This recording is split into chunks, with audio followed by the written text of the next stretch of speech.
Hello guys, here we provide you steno dictation in Hindi and English at a different speed by Steno for All YouTube channel. You also use our website www.stenoforall.com. Now we ready at a 90 word per minute for Hindi dictation. Ready?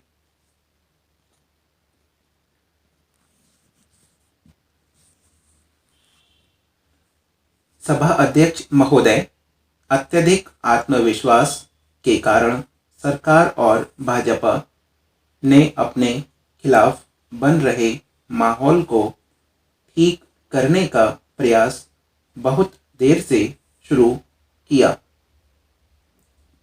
किसानों के साथ मन की बात करते हुए नरेंद्र मोदी ने बहुत संकट स्पष्ट रूप से यह बताया कि विधेयक में किसी भी निजी उद्योग के लिए भूमि अधिग्रहण का कोई प्रावधान नहीं है। मनमोहन सिंह के प्रधानमंत्रित्व काल में भूमि अधिग्रहण बिल जो सदन द्वारा सर्वसम्मति से पारित किया गया था, उसमें भी 13 मामले ऐसे शामिल हैं जिनके लिए भूमि अधिग्रहण में ना तो किसानों की सहमति जरूरी थी और ना न्यायिक प्रक्रिया का सहारा लेने की जरूरत। मोदी सरकार ने उनमें कुछ और मुद्दे जोड़े हैं, जैसे स्कूल, अस्पताल, नहर, सड़क, आवास और उद्योग जो विकास के लिए आवश्यक हैं।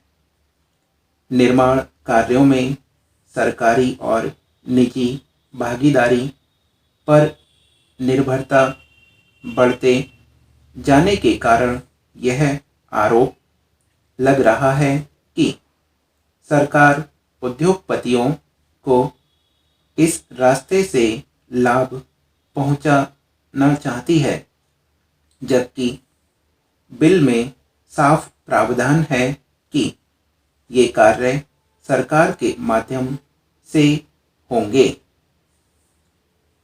हिंदी भारत की राष्ट्रभाषा है।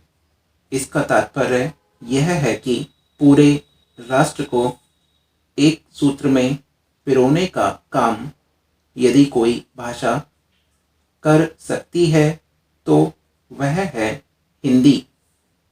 प्राचीन काल में संस्कृत ने राष्ट्रीय एकता को बांधे रखने में महत्वपूर्ण भूमिका निभाई और अब हिंदी राष्ट्रीय एकता को बनाए रखने का काम बड़े लगन से कर रही है।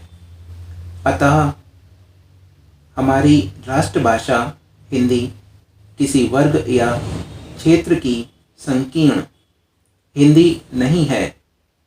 यह पूरे देश की राष्ट्रभाषा है, बल्कि विभिन्न रूपों में व्यापार में आने वाली हिंदुस्तानी है, जो आम आदमी से लेकर उच्च शिक्षित तथा अभिजात्य वर्ग तक फैली हुई है। हिंदी यकीनन प्यार और राष्ट्रीय एकता की भावना है। यही हिंदी भारत के लिए प्रेम और संपर्क की भाषा बनती है। प्रकृति ने हर व्यक्ति को किसी न किसी विशेषता से संवारा है। शब्दों का संसार इसी अभिव्यक्त व्यक्तित्व का दर्पण बनकर उभरता है और समाज के सम्मुख विचारों का एक संदेश प्रस्तुत करता है। यही संदेश आपकी विचार शक्ति को संसार में प्रबलता से स्थापित करते हैं। जो भी पढ़ना चाहते हैं आ जाइए।